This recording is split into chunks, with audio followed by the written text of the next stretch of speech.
오늘 우리에게 주시는 하나님의 말씀은 누가복음 15장 11절에서 32절입니다. 또 이르시되 어떤 사람에게 두 아들이 있는데 그 둘째가 아버지에게 말하되 아버지여 재산 중에서 내게 돌아올 분깃을 내게 주소서 하는지라. 아버지가 그 살림을 각각 나눠주었더니 그 후 며칠이 안 되어 둘째 아들이 재물을 다 모아가지고 먼 나라에 가 거기서 허랑방탕하여 그 재산을 낭비하더니 다 없앤 후 그 나라에 크게 흉년이 들어 그가 비로소 궁핍한지라. 가서 그 나라 백성 중 한 사람에게 붙여 사니 그가 그를 들로 보내어 돼지를 치게 하였는데 그가 돼지 먹는 쥐업 열매로 배를 채우고자 하되 주는 자가 없는지라. 이에 스스로 돌이켜 이르되 내 아버지에게는 양식이 풍족한 품꾼이 얼마나 많은가. 나는 여기서 줄여 죽는구나. 내가 일어나 아버지께 가서 이르기를 아버지 내가 하늘과 아버지께 죄를 지었사오니 지금부터는 아버지의 아들이라 일컬음을 감당하지 못하겠나이다. 나를 품꾼의 하나로 보소서 하리라 하고 이에 일어나서 아버지께로 돌아가니라.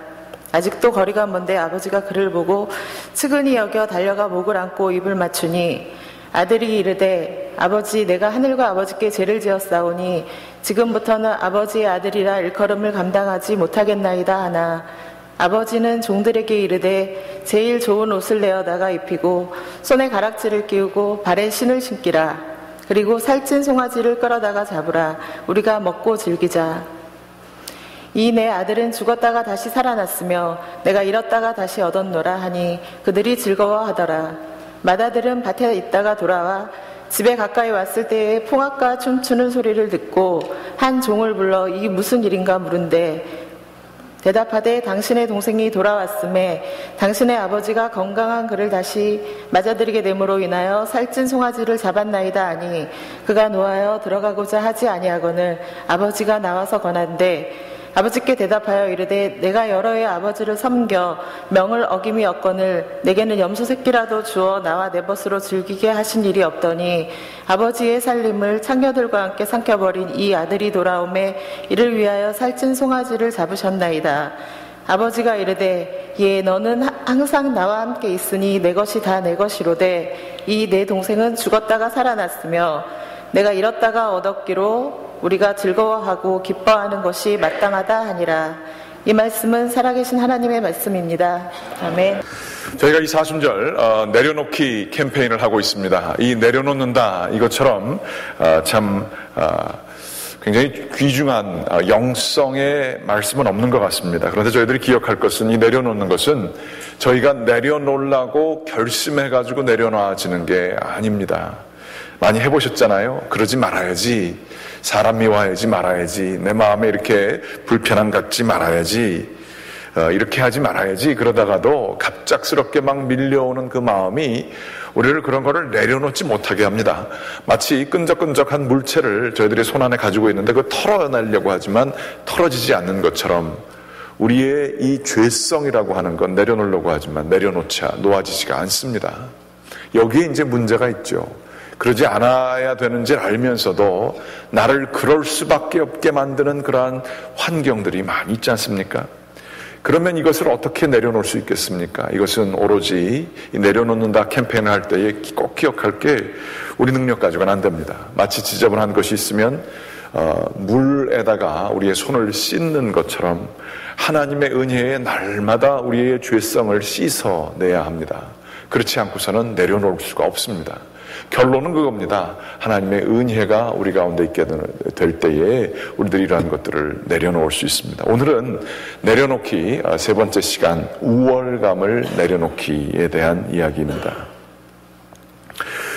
우월감은 영어로 superiority라고 해서 superior, 남들보다 더 뛰어나다라고 하는 그러한 것을 의미합니다. 비교의 개념입니다. 이 우월감은 또 우리가 알고 있는 것처럼 교만이라고도 번역할 수가 있겠습니다. 남들보다 더 뛰어난 마음, 내가 더 뛰어나다라고 생각하는 그 마음입니다. 우리가 그러려고 그러지 않는데도 이 교만이라고 하는 것, 우월감이라고 하는 것은 우리 가운데에 정말 자연스럽게 자리 잡게 되어져 있습니다. 아무리 겸손해 보이는 사람도 그 마음 속에는 우리 인간들이 보통 아주 보편적으로 갖게 되는 이 우월감 혹은 교만함이 자연스럽게 자리 잡게 되고 있다는 것이죠. 오늘은 이 우월감에 대해서 혹은 교만 혹은 그 교만의 동전의 양면처럼 그 같이 있는 그 모습에 대해서 우리들이 좀 생각을 해보고 한 세 가지 면에서 생각해보고 나아가고자 합니다. 첫째는 우월감이 왜 생기는가 원인에 대해서, 또 그 두 번째로는 그 현상, 그것들이 왜 나타나고 어떻게 드러나게 되는가, 그 결과가 어떤 것인가, 그리고 마지막으로는 이 우월감을 이겨내기 위해서는, 내려놓기 위해서는 우리가 과연 무엇이 필요한가에 대해서 말씀을 나누고자 합니다. 첫째, 우월감의 원인입니다. 신학자 뉘그렌이라고 하는 사람이 있습니다. 아가페와 에로스라고 하는 좀 오래된 저서를 쓰신 분인데, 이 책이 귀중한 까닭은 세상의 모든 철학들과 세상의 우리의 관습들을 아가페와 에로스라고 하는 두 축으로 설명을 하고 있습니다. 아가페적인 사랑은 여러분이 잘 아시는 것처럼 희생적이고 무조건적인 사랑인 반면에 에로스적인 사랑은 소유적이고 조건적입니다. 가지려고 하는 것이고 조건에 딸려져 있습니다. 조건만 바뀌면 언제든지 사랑을 접을 수가 있습니다. 그리고 에로스의 사랑은 언제든지 더 가지려고 하는, 더 획득하려고 하는 그러한 사랑입니다. 그런데 이 뉘그렌이라고 하는 분이 이 세상의 모든 사랑은 모두 에로스적이다 이렇게 얘기를 합니다. 소유하려고 하고 조건적으로, 그렇지만 조건이 틀리게 되면 언제든지 버릴 수 있는 게 이 세상의 사랑이라 하는 것이죠. 그 에로스적인 사랑 가운데에 그분이 그것을 분석하면서 아주 그 깊은 통찰을 주게 됩니다. 우리는 우리 마음속에 무엇을 가지고 싶어하는 마음들이 생기게 됩니다. 그런데 가지고 싶다고 해서 다 소유할 수 없게 됩니다. 그렇기 때문에 내가 가질 수 없는 것, 내가 가지지 못한 것에 대해서 우리들은 그것에 대한 반향으로서의 마음이, 그저 가고 싶은데 못 가지면, 근데 남들이 가지고 있어요. 그러면 질투하는 마음이 생긴다는 것입니다. 이게 에로스의 사랑의 다른 모습이라는 거예요. 나 자신을 너무 사랑하기 때문에, 그리고 그걸 더 소유하려고 하는 마음이 있기 때문에 이 사랑이 질투를 낳는 거예요. 다시 말하자면 내가 가지지 못한 것, 내가 가질 수 없는 것, 남들은 가졌는데 나보다 잘난 것 같지도 않고 더 뛰어나지도 않은데 나보다 못난 것 같은데 그 사람은 가졌어요. 그러면 이것에 대해서 우리는 우리 자신이 당연히 가져야 될 것 같은데 남들이 가졌기 때문에 나 자신을 용납하지 못하고 그 사람을 질투하게 됩니다. 또는 그렇게 못 가지게 된 이후에는 나의 부족함이 있을 수 있고 내가 열등감이 있어서 내가 열등해서 이렇게 됐다라고 하는 생각이 또 듭니다. 이런 것들을 다 모아다가 질투라는 것으로 돌립니다. 저 사람이 저게 자격이 안 되는데 저렇게 했다라고 하면서 그 사람을 싫어하게 돼 있습니다. 이 질투는요, 우리는 질투하는지 모르면서도 질투합니다. 질투의 그 뿌리는 굉장히 깊게 잡혀져 있습니다. 난 질투 같은 거, 여자만 혹시 질투한다고 생각하시는 분 있습니까? 남자의 질투는 뭐 이루 말할 수가 없습니다. 인간 모두가 다 이 질투, 아주 그냥 얼마나 그 시샘하는 마음, 질투하는 마음이 있는지 몰라요. 내가 인정을 받아야 되는데 남이 인정받는 거 못 참습니다. 심지어 그렇다고 그래요. 그 아내가 아들을 남편보다 더 사랑한 것 같으면 남편들이 자기 아들인데도 그 녀석하고 경쟁하고 싶은 마음이 생기는 게 남자들의 질투입니다. 참 인간의 본성이 그 정도까지 가는 거예요. 에로스 사랑이 거기까지 가는 겁니다. 이러한 질투심이 강한 사람들은 자기가 높은 자리에 있을 때, 질투심이 많은 사람도, 에로스 사랑을 가진 사람들도 자기가 높은 자리에 있을 때는, 자기가 주도권을 갖고 있을 때는 자신보다 약한 사람들에게 호의적으로 대한다는 사실입니다. 자기가 높기 때문에 오히려 호의를 베푸는 것이 자기가 높다라고 하는 것을 증명해 주는 것이기 때문에 기꺼이 하려고 한다는 것이죠. 그러나 이 질투와 에로스적인 사랑이 극명하게 드러나는 때는 언제인가? 이분의 뉘그렌에 따르면 그것은 바로 자기가 낮은 자리에 있을 때 높은 사람에게 대해서 대하는 태도에서 나타난다는 것입니다. 높은 사람이 뛰어난 지도력과 뛰어난 비전과 열정과 열심으로 잘하고 있으면 인정해 주고 동의해 줄 수 있습니다. 그러나 그것은 굉장히 조건적입니다. 늘 그래야 하고 절대적으로 그래야 되고 남들 눈에 보이지 않을 때도 그래야 되고 완벽한 이상형이 될 때에만 줄 수 있고요. 그것이 조금이라도 어긋난 거 있으면 가차없이 그 사람을 비판하는 마음이 우리 모든 사람들에게 이 에로스적인 사랑, 질투하는 마음 때문에 나타나게 됩니다. 특별히 자기보다 못한 사람이 능력도 안 되고 머리도 안 좋은 것 같고 학벌도 없고 가족적인 백그라운드 없는 사람이 내가 멸시하는 그러한 배경에 그러한 것을 가진 사람이 높은 자리에 있게 되면 우리는 거기에 대해서 존경이나 순종 같은 것을 절대로 할 수 없는 사람이라는 것입니다.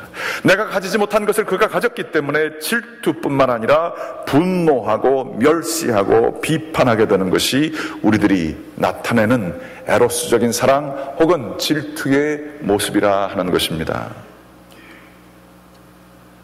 이 모든 것은 자기 자신을 사랑하는 데서 나타나는 그러한 욕심의 모습인 것입니다.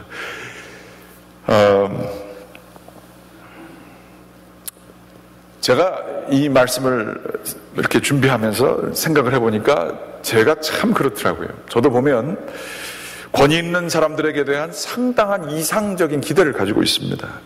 그것이 조금이라도 어긋나면 비판하는데 가차없이 나름대로의 그 생각을 가지고 그 사람의 심리 분석까지 하고 사회적인 배경과 역사적인 배경을 설명하면서 그 사람을 난자해서 얼마나 그 사람이 틀렸는지를 증명하기를 즐겨하는 사람 중에 하나가 저입니다. 밑에 있는 사람들한테 그렇게 많이 하지 않습니다. 그러나 위에 있는 사람에게 내 기준과 내 판단과 내가 가진 정보들을 절대적인 가치가 있다라고 생각하고 그게 분명히 내가 모르는 일들도 있어서 그렇게 보여줄 수도 있지만 그런 가정은 잘 하지 않습니다. 내 중심적인 판단으로 위에 있는 사람들을 평가하는데 그곳에는 우리의 에로스적인 모습, 질투의 모습이 있다라고 하는 것입니다. 특별히 성경 말씀에 보게 되면 로마서 13장 1절 말씀에 보게 되면 각 사람은 위에 있는 권세들에게 복종하라. 권세는 하나님으로부터 나지 않음이 없으니 모든 권세는 다 하나님께서 정하신 바라. 이런 말씀 같은 것들을 제가 참 받아들이기 어렵더라고요. 또 히브리서 13장 17절 말씀 너희를 인도하는 자들에게 순종하고 복종하라. 그 사람이 인도할 가치와 자격이 있게 될 때는 순종하고 복종하지만 그저 순종하고 복종할 수가 없습니다. 에베소서 6장 5절 말씀에 보게 되면 종들아 두려워하고 떨며 성실한 마음으로 육체의 상전에게 순종하기를 그리스도께 하듯 하라. 이건 말도 안 되는 얘기입니다.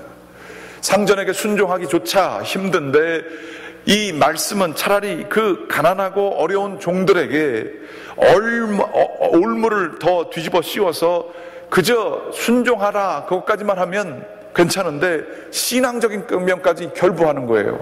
그리스도께 하듯 하라. 이건 뭐 100% 24시간 365일 동안 맨날 해야 되는 거 아니에요. 거긴 질문도 할 수 없잖아요. 그리스도께 하는데 그렇게까지 묻기는 말하자면 저는 어렸을 때 이런 생각을 했습니다. 이런 말씀 같은 것들은 사회 체제 수능적인 불의를 고치지 못하게 하는 종교를 통해서 사회를 컨트롤하고자 하는 기득권자들을 위한 메시지다 이렇게 생각하고서는 성경 자체가 권위에 대해서 의심하고 이거는 시대적인 한계가 있었던 말씀이다라고 생각하며 역시 심지어 성경의 권위조차 제 판단과 능력에 따라 판단하게 되는 일들을 많이 해왔습니다.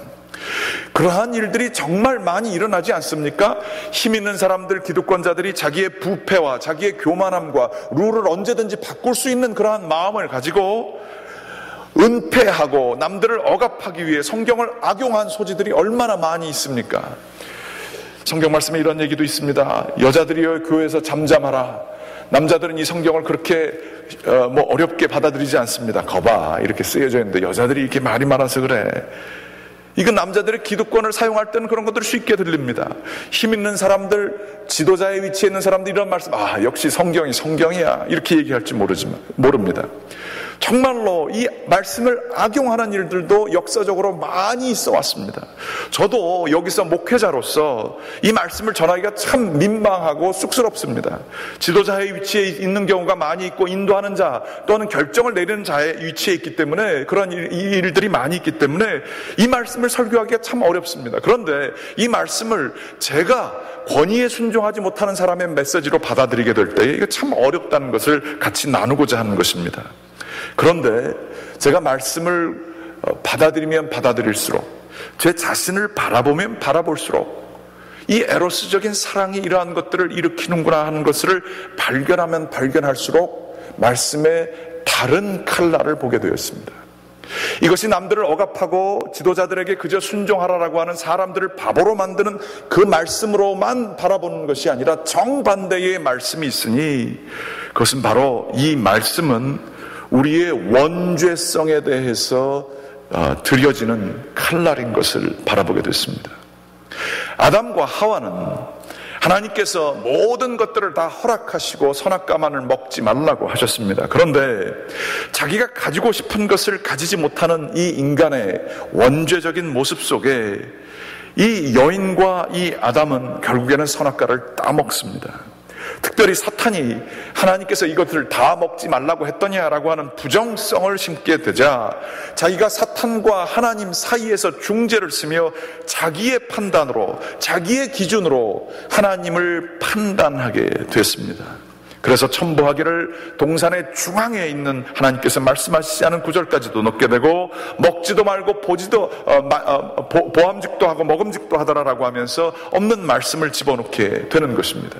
이러면서 하나님을 대상화하게 되고, 그러면서 결국 가지지 못한 것들을 가지기 위해서 그 말씀을 왜곡하기 시작하면서 결국에는 죄를 짓게 되는 것이지요. 불순종입니다. 권위에 순종하지 못하는 우리의 그 마음 속에는 그 깊은 우리를 불순종하게 하는, 에베소서의 말씀에 보게 되면 불순종하는 자녀들에게 역사하는 영이 있다고 했습니다. 에로스적인 사랑은 불순종하는 마음이 있는 거예요. 그리고 또 뭐가 있습니까? 가인과 아벨의 제사가 받아들여지게 되자 가인은 왜 내 제사는 안 되는가? 하나님은 친절하게 설명해 주지 않으셨습니다. 충분히 이해하고 충분히 경험하고 그래서 내 제사가 틀렸다라고 하는 것을 성경은 설명해 주고 있지 않은 것입니다. 거기서부터 나타나는 이 질투의 마음, 왜 저 친구는 되고 왜 나는 안 되는가, 내가 과연 잘못한 게 무엇인가, 이것을 자기가 받아들이지 못하게 될 때에 그는 질투해서 그를 죽이기까지 하게 됩니다. 그거 아십니까? 우리들이 어떤 사람에 대해서 질투해서 수많은 비판을 하게 될 때 우리는 눈에 보여지는 칼날로, 아니면 눈에 보여지는 바위로 아벨을 찍는 것은 아니지만 우리들은 우리의 혀새치로 사람을 죽이고 있는 과정에 있습니다. 불순종과 질투라고 하는 것은 바로 우리의 원죄성이고, 우리에게 권위 있고 권세 있는 자들에게 순종하지 못하는, 내가 납득할 만한 기준과 내가 생각하는 이상적인 지도자의 그러한 모습을 가지고 있을 때에만 동의해서 협조해주는 이 마음 속에는 깊은 불순종과 질투가 자리 잡고 있다는 이야기인 것입니다.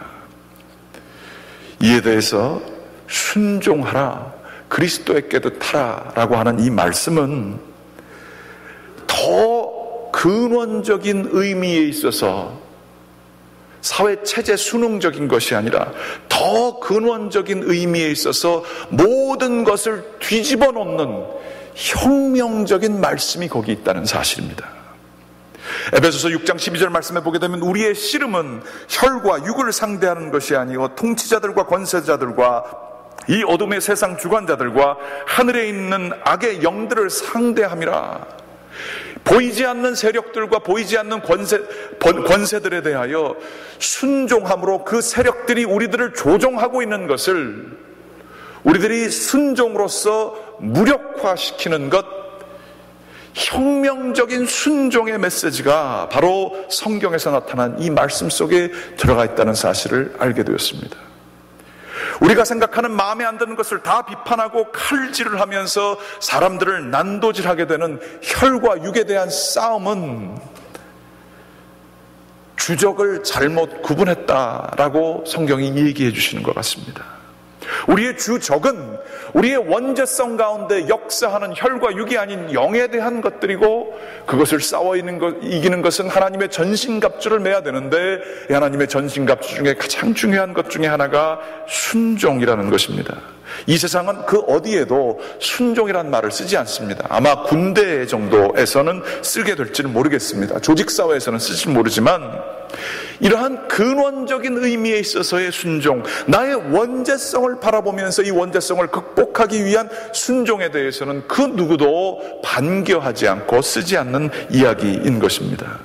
질투, 불순종, 교만, 이런 것들은 우리 가운데 있는 에로스적인 사랑, 이러한 모습이 드러나게 된 것이고요. 반면에 겸손하고 순종하며 남들을 인정해주고 정직한 것들은, 이것은 바로 자기 자신을 주님께 내려놓고 주님만을 높이는 영적인 예배가 되는 것입니다. 질투 혹은 불순종이 수동적인 성향이라고 한다면, 자랑하는 것은 적극적인 에로스 사랑의 모습입니다. 자랑은 자기를 높이고자 하는 마음입니다. 그래서 자기를 이상적인 모습에 갖다 놓고자 하는 것이 자랑입니다. 그런데 자기가 이상적이지 않은데 이상적인 자리에다가 놓게 되면 그 과정 속에 자연스럽게 우리는 거짓말을 할 수밖에 없습니다. 여러분 그거 아세요? 남자들끼리 군대를 갔다 오면, 저는 6개월밖에 갔다 오지 않아서 군대 얘기할 때 굉장히 조심스럽습니다. 근데 군대에 갔다 온 사람들끼리, 젊은 사람들끼리 얘기하는데, 다 하는 얘기 중에 재밌는 얘기는 군대에서 자기가 얼마나 뛰어난 능력을 가진 그 사람이었는가, 어떤 재밌는 일이 있었고 자기의 그것이 기여한 것이 무엇인가에 대해서 자랑스럽게 얘기를 합니다. 그런데 그 어느 누구도 자기가 2병 때, 1병 때 얼마나 치욕스럽게 수치스럽게 고생했었는가, 이 얘기들 나누는 사람은 그렇게 많지 않습니다. 그래서 남자들끼리 이렇게 보면은, 저도 이제 그런 얘기를, 저는 할 게 없잖아요. 저는 그 상병이나 병장이 돼본 적이 없어요. 아니, 저는 뭐 짝대기 2개, 6개월 방에 나오면서 달아가지고 그러한 경험이 없어서 그런데, 이렇게 보면은 그래요. 서로들 자랑하고 군대에서 있는 얘기들 여러 가지 하게 될 때에, 우리 남자들이 아마 그런 것 같아요. 저 친구가 하는 얘기가 다 사실이 아닌 줄 알아요. 근데 그냥 내버려 둡니다. 뻥인 줄 알아요. 근데 나도 뻥쳐야 되니까 같이 뻥칩니다. 그러면서 서로 자랑합니다. 아유, 서로 잘났다고 다 그러고 그냥 들어줍니다. 그런데 대신 남이 자랑할 때 그게 좀 길어지면 반응은 안 하죠. 딴 데 쳐다보고 있고 대화를 돌리고 뭐 이럽니다. 이게 우리 인간의 모습이에요. 자랑하는, 질투하는 게 수동적이라면 자랑하는 게 우리들의 모습이에요. 뻥을 치고 이상적인 모습에 갖다 놓고. 근데 우리들 깊은 곳에서는 그게 다 진실이 아닌 걸 알고 있죠. 이 우월감, 이 비교해서 내가 남들보다 높아지거나 내가 좀 밑에 있으면 질투하려고 하는 이 모든 것들의, 그러면 실제적인 나타나는 현상이나 결과들은 무엇이 되겠습니까? 빌립보서 2장 3절 말씀에는 이런 말씀이 쓰여져 있어요. 아무 일에든지 다툼이나 허영으로 하지 말고 오직 겸손한 마음으로 각각 자기보다 남을 낮게 여기고, 이런 말씀이 있습니다. 겸손한 마음으로 남들을 자기보다 더 뛰어난 분으로 여겨라, 이런 말씀을 하고 있어요. 그런데 그 앞에 말씀에 보게 되면 다툼이나 허영으로 하지 말라 그러고 있습니다. 이것을 이렇게 바꿔서 생각을 해보게 되면, 교만한 마음을 가지고 남들이 다 나보다 못하다라고 하는 생각을 하게 되면 어떤 결과들이 있느냐? 다툼과 허영이 나타난다는 거예요. 아까 나눈 말씀처럼 질투가 깊어지면 사람에 대한 비판이 많아지고 그것이 행동화되게 되면 다툼이 나죠. 사람들과 더불어서 다툼이 납니다. 자랑을 많이 하게 되면 그게 허영이 됩니다. 자기가 거짓말하고 뻥친 건지 뻔히 아는데 그걸 나중에 자기가 진짜로 믿어버립니다. 이게 허영입니다. 이러한 결과물들을 낳게 돼요. 남들 앞에서 다 괜찮은 척하고 잘 차려입고 힘든 거 다 얘기하지 않는 것들, 자존심 때문에 그렇잖아요. 속으로는 골마 터지고 아픈 것들이 많고 눈물 나는 사연 많아도 내가 넘어지는 모습을 보여주면 저 사람이 기뻐할까봐, 내가 낮아지는 것 같아서 우리는 그 얄팍한 자존심을 지키느라 그것마저도 못하면서 괜찮은 척하는 게 저희들의 모습입니다. 다툼도 어떻게 하면 좀 교양 있게 할 수 있는가 하는 것들이 저희의 마음속에 있는 그러한 모습이죠. 이러한 것 가운데에는 평화가 없습니다. 우월감 속에서 빠져서 사는 사람들, 겸손하지 않은 사람들 가운데에는 다툼과 허영이 늘 있는 것을 보게 됩니다. 남을 유난히 많이 판단하고 유난히 많이 비판할 때 조심하십시오. 성경 말씀에 잠언 16장 18절 말씀에 이러한 말씀이 쓰여져 있습니다. 교만은 패망의 선봉이요 거만한 마음은 넘어짐의 앞잡이니라. 여기서 많이 들으셨지만 선봉이라는 얘기가 뭐고 앞잡이라는 얘기가 뭘까요? 저는 오늘 이번에 말씀 준비하면서 더 선명하게 알게 됐습니다. 교만이 앞에 있다는 거예요. 선봉이라는 거예요. 앞에 교만이 쓰고요, 교만의 뒤에는 패망이 따른다는 얘기가 선봉 그 뒤에 따른다는 얘기예요. 거만한 마음이 앞에 가고요, 그 다음에 넘어지는 게 뒤에 온다는 그러한 얘기입니다. 무슨 얘기입니까? 교만이 이렇게 교만하게 되게 되면 그 뒤에 따르는 게 패망이 따라온다는 거예요. 거만하게 되면 넘어지는 일들이 따라오게 된다는 거예요. 특별히 이 선봉 이런 것은 군대에서 쓰는 용어이고, 적진을 향해서 돌진 용맹하게 뭐 이렇게 앞으로 나가는 것 같지만 장군은 앞에 나갈지 몰라도 그 뒤에는 다 그 따라오는 사람들은 다 패망하게 된다는 그런 얘기가 여기에 쓰여져 있는 거예요. 우리는 그런 얘기를 늘 합니다. 나의 인생에 뭐 떠난 자리가 아름다운 사람 뭐 이런 표현을 쓰게 되지만, 우리가 살고 난 다음에 그 뒤에 흔적들을 잘 지켜봐야 될 것입니다. 내가 교만한 마음을 갖게 되면요, 뒷자리에 싸움과 다툼과 허영 때문에 패망들이 자리 잡을 때가 참 많이 있어요. 승리인 줄 알고 막 죽도록 싸우지만 그 뒤에는 남는 거 하나 없습니다. 교만해서 그래요. 그러나 자기가 하나님 앞에서 겸손한 사람들은, 은혜가 있는 사람들은 사람들을 살려줍니다. 뒷자리가 그렇습니다. 사람들을 세워줍니다. 생명이 있습니다. 그 사람 때문에 공동체가 형성되게 됩니다. 그게 이제 이 말씀에 반대되는 이야기라고 볼 수가 있습니다. 이런 것들이 바로 우월감 혹은 남들과 비교하는 이러한 자신이 교만하다고 하는 생각, 사람들의 현상, 그 나타나는 결과들이라는 것을 볼 수가 있습니다. 그런데 우리가 교만하게 될 때에, 우월감을 가지게 될 때에 가장 큰 죄는 무엇일 것 같습니까? 그것은 바로 하나님의 영역을 침범하게 되는 게 교만의 가장 무시무시한 결과인 것을 볼 수 있습니다. C.S. 루이스는 교만은 인간이 범할 수 있는 가장 무서운 죄라고까지 얘기했습니다. 세상에 교만하지 않은 사람이 어디 있어요?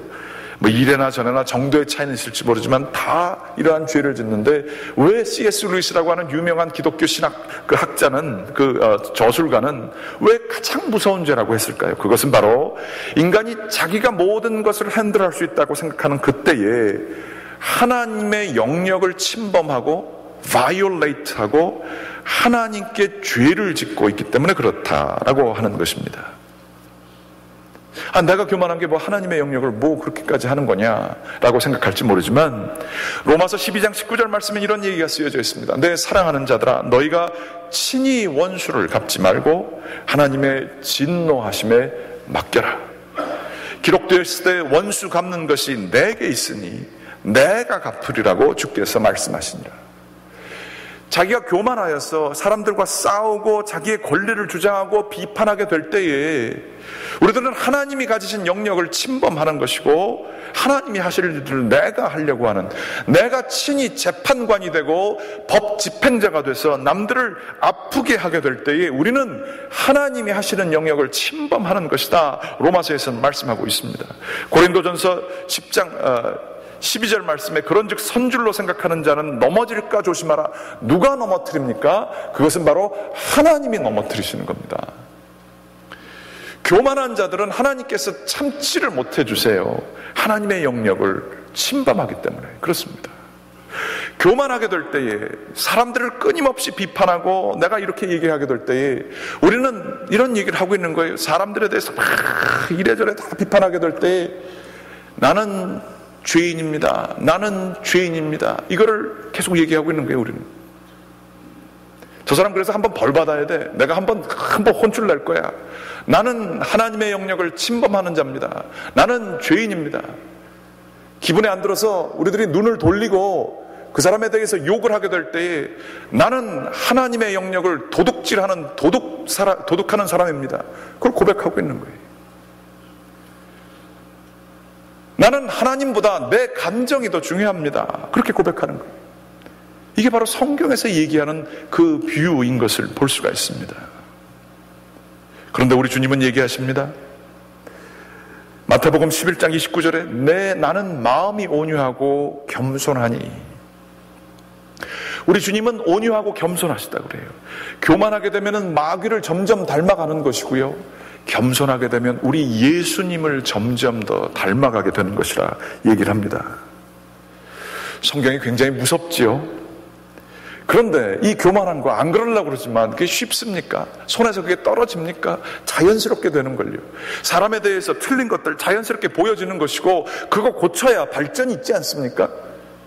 그 사람도 혼쭐을 놔봐야 무서운 거 알고 그런 것들은 못하게 되지 않습니까? 이거 우월감 내려오는 거 바보 같은 짓 아닙니까? 하나님이 하신다고 얘기하시고요, 우리들은 그저 내가 교만하지 않고 하나님과의 관계를 맺는 게 굉장히 중요한 것이라 성경은 말씀해주고 계시지요. 마지막으로 우월감 내려놓는 것 어떻게 하면 되겠습니까? 잘 안 되는데 어떻게 하면 되겠습니까? 우리들이 꼭 기억할 것은 교만한 거의 반대가 겸손인데요, 그것이 그냥 반대말로 생각하면 안 됩니다. 교만한 이러한 상황에 대한 혹은 질투하는 것, 불순종하는 것, 이것에 대한 해법이 겸손입니다. 그냥 그거에 반대되는 같은 차원에서의 양과 이 정도가 아니라 교만과 질투라고 하는 현상을 해법한 게 겸손이라 하는 것입니다. 겸손이라 하는 것은 사전에 보면 이런 말이라고 나와 있다고 합니다. 남들보다 낫다고 하는 감정이 없는 상태라 하는 것입니다. 우리는 겸손이라고 생각할 때 굉장히 착각하는 것은 내가 많이 가지고 있고 많이 알고 있고 소유를 가지고 있지만 가지지 않는 척하는 것을 겸손이라고 생각할 때가 있습니다. 내가 많이 있지만, 그리고 그러한 마음도 들지만 남들 앞에서 그거 자랑하면 사람들한테 비판을 받을까봐 교양 있고 아주 좀 문화적으로 내려놓는 게 겸손이라고 생각합니다. 그건 겸손에 대한 잘못된 이해입니다. 겸손은 남들보다 낫다라고 하는 감정 자체가 없는 상태고요, 다시 말하자면 남들과 비교하여 누가 높으냐 낮으냐라고 하는 그 비교라고 하는 개념 자체를 놓아둔 상태가 겸손입니다. 그럼 그거 어떻게 놓아집니까? 우리는 끊임없이 비교하면서 살게끔 되어져 있고 우리의 판단은 늘 비교하면서 살고 있는데 어떻게 그걸 놓을 수 있습니까? 어떻게 하면 우리가 남들을 다 존경하고 바보 같은 사람들을 멸시하지 않고 아주 위선적인 사람들을 판단하지 않고 살 수 있겠습니까? 그게 가능이나 한 것입니까? 그때 우리들이 기억할 것은 우리 주 예수 그리스도의 십자가를 기억해야 할 것입니다. 우리 주님께서는 세상에 어떠한 누구보다도 가장 높은 위치에 있으셨지만 그것을 주장하신 것도 아니었습니다. 자기가 엄청난 능력과 기적을 행하실 수 있는 분이셨습니다. 그러나 그것을 자랑하지 않으셨습니다. 사랑하기 때문에 이렇게 위선적이고 자기를 배반할 것 같은 제자들에게까지도 무릎을 꿇고 허리를 숙이고 머리를 조아려 그들의 발을 닦아주셨습니다. 나는 온유하고 겸손하니. 그 은혜를 받는다라고 하는 것은 우리가 생각하고 있는 높다 낮다라는 개념이 완전히 깨어 부수어지는 십자가에서 그 모든 것들, 우리가 늘 가지고 있는 세상 사람들이 생각하고 있는 세상의 정사와 권세, 통치의 방법들이 다 깨어지는 것이 바로 십자가이심을 여러분 믿으시기 바랍니다. 은혜를 받는다는 것은 무엇일까요? 세상에 자격이 없어요. 세상의 기준으로 하면, 비교로 하자면 정말로 자격이 없는 자에게 그거 세상 이러한 것들을 다 무시하고 그를 사랑해 주시는 그 사랑, 그것이 바로 십자가의 은혜인 것입니다. 여러분 아마 다 들어보셨고 읽어보셨을 것입니다. 레미제라블이라고 하는 그러한 소설책이 있고 뮤지컬이 있지 않습니까? 장발장이 그 신부님에게 소유를 그 은 촛대들을 훔쳐서 가게 되죠. 장발장은 여러분이 아시는 것처럼 빵 한 조각을 훔쳐서 감옥에 갇히게 된 프랑스의 억압적인 사회제도 속의 희생양이었고, 아마 그 사람의 마음속에는 철저한 절망감과 더불어서 이 사회에 대한 분노가 있었을 것입니다. 그래서 내가 먹을 것을, 내 것을 챙기고자 하는 마음이 있었을 것이고, 자기가 거기에서 은촛대를 가져가게 돼서 생존하고자 하는 마음, 씁쓸하기 짝이 없는 마음, 분노가 그것이 안에서부터 크리스탈처럼 결정체처럼 그 안에 있는 마음, 그 사람 가운데 있었을 것입니다. 그런데 그가 잡혀 돌아와 은촛대가 발각이 되었을 때에 그 신부는 여러분이 잘 아시는 것처럼 이것은 내가 준 선물이라고 하고 거기에 더 얹어서 이것까지 줬는데 잊어버렸습니다. 그 은혜를 베풉니다. 장발장은 그 이후에 굉장히 고민을 했겠죠. 이게 도대체 뭔가? 저 신부가 왜 그랬는가? 이게 도대체 무엇인가? 구체적으로 이 레미제라블에서 얘기는 하지 않지만 예수 그리스도의 십자가의 은혜가 바로 거기 담겨져 있습니다. 장발장은 그 이후의 삶이 온전히 바뀌어지게 됐습니다. 안에 있었던 그 사람의 분노, 그 결정체, 자신에 대한 절망감, 자신의 그 억울함, 그 모든 것들이 그 은혜에 의해서 변화되게 되었습니다. 아마 그 은혜에 의해서 그의 삶의 뼛속 깊이, 아니 실핏줄 끝까지 은혜가 그 사람의 삶을 변화시킨 것 같습니다. 그래서 그는 어떤 도시의 시장으로 살면서 사람들에게 은혜를 베푸고 사람들을 정말로 자비스럽게 이끄는 리더가 되게 됩니다. 그러나 그의 본색은 나중에 그를 평생 쫓아다녔던 자베르라고 하는 그 순경에 의해서 발각나게 되고, 나중에 그는 도망을 가면서 자베르에 의해서 잡히면 죽게 되는 그러한 법정에 넘겨지게 되는 순간에 있었습니다. 그런데 그 강가를 건너다가 자베르가 물속에 빠지게 되었고 장발장은 도망가다가 그를 구해주게 됩니다. 한번 생각해 보십시오. 저 사람만 없어지면 자기의 본색을 아는 사람이 없어집니다. 그리고 자기가 그 사람을 죽이는 게 아니라 자기 스스로 빠져서 지금 죽고 있습니다. 그저 모른 채 하고 가기만 하면 됩니다. 그러나 장발장은 은혜를 경험한 사람입니다. 나를 죽일 수 있는 사람이지만 성경 말씀에 있는 것처럼 원수를 사랑하기까지 은혜를 나눈 사람이 이 사람이었습니다. 그래서 그를 살려줍니다. 그랬을 때 자베르는 자기는 평생 이 나쁜 놈들을 내가 처단해야 되고 그들보다 내가 훨씬 더 의롭고 그 비교하고 세상 사람들이 다 갖고 있는 그 시스템에 의지하여서 자기가 선하고 의롭고 자기는 잘났고라고 하는 생각에 의해서만 살아갔던 사람입니다. 그런데 자기가 철저하게 위선자이고 죄인이고 나쁜 사람이고 속여서 남들을 살고 있는 이 정말로 비열한 장발장이라고 하는 인간 드디어 잡으려고 하는데 내가 죽게 되었습니다. 그런데 그 인간이, 가장 경멸하는 그 인간이 내 평생을 두고 내가 옳음을 증명할 수 있고 그것을 잡게 될 때에 나의 정의와 불굴의 투지를 자랑할 수 있게 되는 그 순간이었는데, 바로 그 사람이 나를 지금 구해준 겁니다. 내가 목표하고 있었고 내가 가장 귀하게 생각하고 있었던 모든 것들이 흔들리는 이 상황을 그는 어떻게 감당할 수가 없었습니다. 그래서 자기 목숨을 끊게 되지요. 장발장은 은혜 때문에 사람을 살려주게 됐습니다.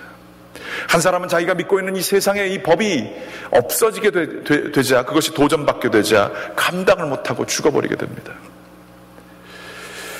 우리들이 이 세상 속에 갇혀있게 될 때에, 이 세상 속에서 살게 될 때에 우리는 예수님을 밀어내는 것입니다.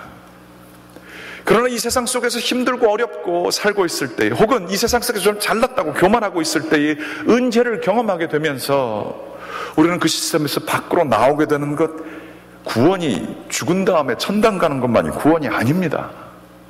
이 세상의 법과는 다르게 살 수 있는 그 능력, 오늘 불렀지만 예수 이름의 그 권세, 세상을 이기는 권세, 그 권세에 의지하여 은혜 가운데 살게 될 때에 우리는 교만으로부터 자유할 수 있습니다.